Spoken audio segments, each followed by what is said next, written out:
അവളുടെ ആട്ടും തുപ്പൊന്നും എനിക്കറിയാൻ മേലായിട്ടല്ല. പക്ഷേ ഇപ്പോഴത്തെ എന്റെ സ്ഥിതി അതായിപ്പോയി. സൗകര്യക്കാരനായി പോയില്ലേ, പാപ്പ മുതലാളിയായി പോയി.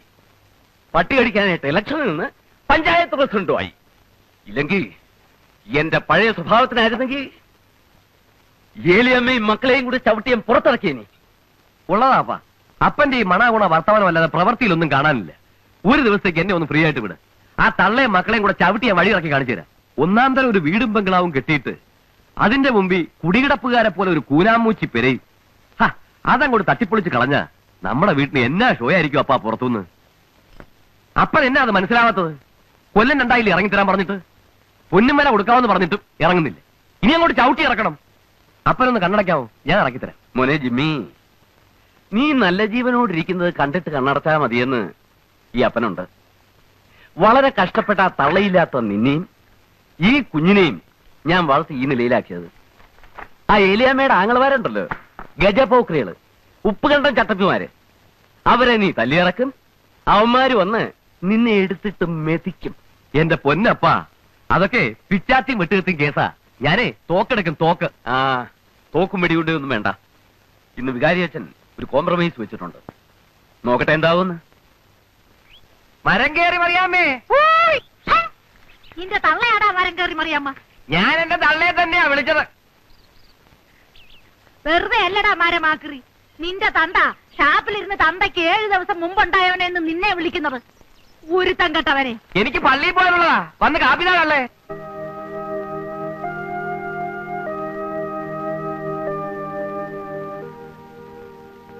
ഫാദർ, ആ വേദപാഠം പഠിപ്പിക്കാൻ വരില്ല എന്ന് പറയാൻ വരികയായിരിക്കും, ഇല്ലയോ? നല്ലത് വരും കുഞ്ഞെ. വിവാഹമെന്ന കൂദാശിയുടെ അർത്ഥം, അതിന്റെ വ്യാപ്തി ഞാൻ നിനക്ക് പറഞ്ഞു തരേണ്ട കാര്യമില്ലല്ലോ. തിരുസഭയുടെ നിയമങ്ങൾ അനുസരിച്ച് ഒരു നല്ല കുടുംബവും കുഞ്ഞുങ്ങളും ജീവിതവും ഒക്കെ കെട്ടിപ്പടുക്കാൻ ശ്രമിക്കണം. പുരുഷന്റെ സൗന്ദര്യമോ പണമോ അല്ല കാര്യം. മനസ്സുകൾ തമ്മിലുള്ള ഐക്യമാണ് ക്രിസ്തീയ വിവാഹത്തിന്റെ അടിത്തറ. അച്ഛോ, ഞാൻ പറയുന്നതിൽ എന്തെങ്കിലും അന്യായം ഉണ്ടെങ്കിൽ അച്ഛൻ പറയണം. ഇവരിപ്പോ പറയാൻ പോകുന്നത് ഞാൻ ഈ ഇടവക തെണ്ടിക്കയറി വന്നവനാണ്, വരത്തനാണ്. അതെ, വരത്തൻ തന്നെയാ. 40-40 വർഷം മുമ്പ് ഞാനിവിടെ വന്നതാ. വളരെ കഷ്ടപ്പെട്ടും വേലയെടുത്ത് ജീവിച്ചും കുറെ കാശുണ്ടാക്കിയതാ. ഈ ഇടവകയിൽ ആരും കണ്ടാ ദൂഷ്യം പറയാത്ത, പട്ടണത്തിൽ നിന്ന് പോലും ആൾക്കാർ വന്നാ ദൂഷ്യം പറയാത്ത ഒന്നാം തരം ഒരു ബംഗ്ലാവ് ഞാൻ ഉണ്ടാക്കിയിട്ടുണ്ട്. ഒറ്റ ബ്ലോക്കിൽ എനിക്ക് 10 ഏക്കർ സ്ഥലമാണത്. എന്നാൽ എന്റെ നടവാതിക്ക വന്ന് ഒരു 1/2 ഏക്കർ സ്ഥലത്ത് ഇവർക്ക് വന്ന് കിടക്കേണ്ട കാര്യം എന്താ? സമ്മതിച്ചു, അത് അവരുടെ സ്ഥലമാ, അപ്പനപ്പൂപ്പന്മാർ മുതലുള്ള സ്ഥലമാ. ഞാനതിന് ഈ നാട്ടിലെങ്ങും കിട്ടാത്ത വില കൊടുക്കാമെന്ന് പറഞ്ഞു. ഇതിപ്പോ ഇത്രയും നല്ല വീടും കെട്ടിയച്ച് ഞാൻ അവരുടെ പറമ്പിൽ കൂടെ കാറ് വിടണം. അതങ്ങോട്ട് മാറ്റിയാ എനിക്ക് നല്ല ഒന്നാന്തരം ഒരു പൂന്തോട്ടം ഉണ്ടാക്കാം. എന്റെ വീടിന് വഴിയുന്ന നല്ല ഒരു ദർശനവും കിട്ടും. കാര്യം ഇത് പള്ളിമേടയാണ്, പഞ്ചായത്ത് ഓഫീസ് അല്ല. എന്നാലും പൊതുസ്ഥലത്ത് പറയേണ്ട ചില കാര്യങ്ങളൊക്കെ ഒരു പഞ്ചായത്ത് മെമ്പർ നിലയ്ക്ക് പറയാതിരിക്കാൻ എനിക്ക് നിവൃത്തിയില്ല. എടാ കൊച്ചുകുപ്പി, ഇതില് മിഖായിലേട്ടൻ എന്നാ പറയാനുള്ളത്? അച്ഛോ, ഞങ്ങള് കൂനാമൂച്ചി. അച്ചോ ഞാൻ പറയാം. ഇത് ഞാൻ പറഞ്ഞാൽ ശരിയാവത്തില്ല. കാരണം മുഴുത്തോരെ കാണുമ്പോ ഇത് ഞാൻ വിറയ്ക്കും. എനിക്ക് വിറയ്ക്കത്തില്ല. എന്റെ അപ്പനും അമ്മയും ഓലമിടഞ്ഞ ചാണകമാരി വിറ്റുണ്ടാക്കിയ സ്ഥലമാ. എനിക്ക് ശ്രീധരൻ തന്ന സ്ഥലമാ. ആ സ്ഥലത്തൊരു കൂര കെട്ടിയാ ഞങ്ങൾ കിടന്നത്. അത് ചിലപ്പോ പാപ്പന് ഓർമ്മയുണ്ടാവും. അരിയില്ല, ഉപ്പില്ല, മുളകില്ല എന്നൊക്കെ പറഞ്ഞ് തന്റെ ചത്തുപോയ പെമ്പിള 100 തവണ കയറി ഇറങ്ങിയിട്ടുണ്ട്. അവിടെ താനും കയറിയിട്ടുണ്ട്. ചത്തുപോയ എന്റെ അപ്പന്റെ അമ്മയുടെ വേർപ്പ് ആ സ്ഥലം.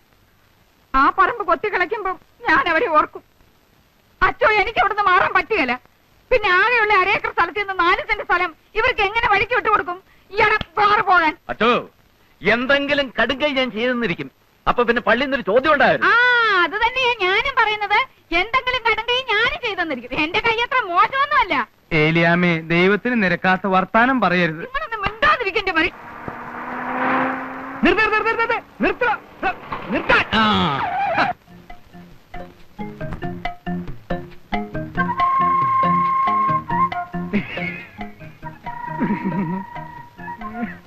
കൂനാമൂച്ചിൽ മിസ്റ്റർ മൈക്കിളിന്റെ വീട് എവിടെയാണ്? ഐ ആം കോർ. അതെ, കുഴിക്കൊച്ചി. കൊങ്ങാണ്ടൂരുകാരൻ കുഴിക്കൊച്ചി. കോട്ടയത്ത് റെയിൽവേ സ്റ്റേഷൻ അടുത്ത് സ്റ്റേഷനറി കട നടത്തുന്ന മുണ്ടക്കയത്ത് 8-10 ഏക്കർ റബ്ബർ തോട്ടമുള്ള ഒരു കൊച്ചു. വയസ്സ് ഈ വരുന്ന നേരത്തിൽ 61 തികയും. ഈ പ്രദേശത്തൊക്കെ അപ്പോ നമ്മളെ അറിയും. ചേട്ടനോട് ചില പ്രധാനപ്പെട്ട കാര്യങ്ങൾ സംസാരിക്കാണ്. ചേട്ടനോട് മാറിയിരുന്നേ. അതാണെങ്കിൽ മാറിയിടോ കൊച്ച. വണ്ടി വിട്, വണ്ടി വിടോ. കാര്യം നമ്മളൊക്കെ കത്തോലിക്കരാ. കത്തോലിക്കനോട് സ്നേഹം വേണമെന്നാ ബൈബിളിൽ പറഞ്ഞിരിക്കുന്നത്. അതെ അതെ, ബൈബിളിൽ അങ്ങനെ പറഞ്ഞിട്ടുണ്ടോ? ബൈബിളിൽ അങ്ങനെ പറഞ്ഞിട്ടില്ലെങ്കിൽ ഉണ്ടാക്കും. കത്തോലിക്കനോട് സ്നേഹം വേണം. പക്ഷേ അതിലൊരു തിരുത്തുണ്ട്. കഞ്ഞി കുടിക്കാൻ നിവൃത്തിയുള്ള ഒരു കത്തോലിക്കന് കഞ്ഞി കുടിക്കാൻ നിവൃത്തിയുള്ള വേറൊരു കത്തോലിക്കനോടുള്ള സ്നേഹം.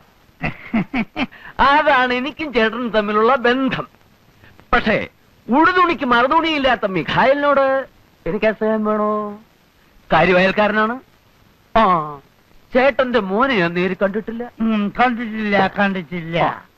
പക്ഷേ ചേട്ടന്റെ മുഖത്തെ ആ കുലീനത്തു ആ ഒരഴകും ഒക്കെ കണ്ട ചേട്ടന്റെ മോന്റെ കാമദേവനായിരിക്കും.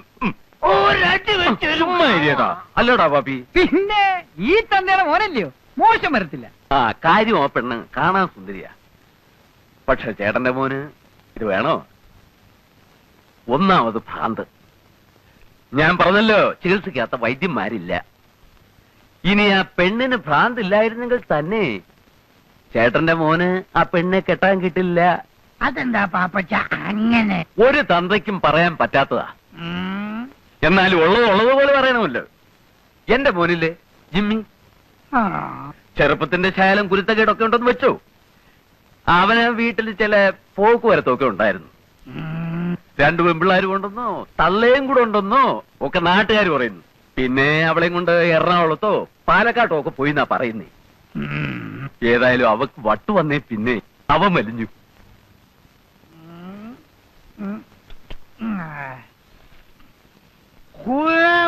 മിസ്റ്റർ മിഗേൽ ഒന്നോടാ ഇവിടെ ഇറങ്ങി വാട പട്ടി. ഇങ്ങോട്ട് വാടാ. നീയാണോടാ മിസ്റ്റർ കുനാമൂച്ചി മിഗേൽ? നിന്നെ കണ്ടിട്ട് വളരെ ചെറുപ്പാണല്ലോ. നിനക്ക് എങ്ങനെയാ കെട്ടിക്കാൻ പിടിക്കും? നിനക്ക് എങ്ങനെയാ കെട്ടിക്കാൻ പ്രായ പെമ്പിളരുണ്ടായി? നിന്റെ ഒരൊറ്റ മുടി പോലും നരച്ചിട്ടില്ലല്ലോ. പാപ്പച്ചൻ പറഞ്ഞത് നുണയാണ്. നീയാണോടാ മികൈ? അല്ല, ഞാൻ മിഖായിലിന്റെ ഇളയ മോനാ, കുട്ടപ്പൻ. നിന്റെ ചേച്ചി എന്താണ് ആ ഭദ്രകാളി? വിഗ്രഹം കളിച്ചെടുത്തിട്ട് നിപ്പ് നിന്നില്ല. വിളിക്കണം. എന്റെ മോനെ ചതിക്കാൻ ജന്മമെടുത്ത ആ ഭദ്രകാളിയെ ഏതായാലും ഞാനിവിടെ വന്ന സ്ഥിതിക്ക് ഒന്ന് കണ്ടു. ചേച്ചി, ആരാടത്? ചേച്ചി ഒരു പ്രാന്തൻ അവിടെ വന്ന് നിൽക്കുന്നു. ഭദ്രകാളി എന്ത് എന്തെന്നൊക്കെ ചോദിക്കുന്നു. എനിക്ക് പേടിയായിട്ട് പാടില്ല. മോറങ്ങോട്ട്. നിങ്ങൾ ആരാ? എന്താ വേണ്ടത്? അയ്യോ,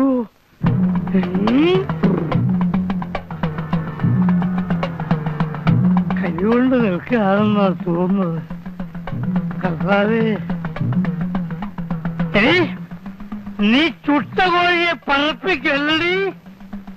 നിനക്കെന്റെ മോന വേണല്ലടി ഭദ്രകാളി. അയ്യോ എടാ കുട്ടപ്പ, വഴിയിലെങ്ങനെ നോക്കിക്കേ, അപ്പം വരുന്നുണ്ടോന്ന്. അയ്യോ ഇതെന്താ ഭ്രാന്തോ? നിന്റെ അപ്പന് എങ്ങനാ മോളെ? എന്നാ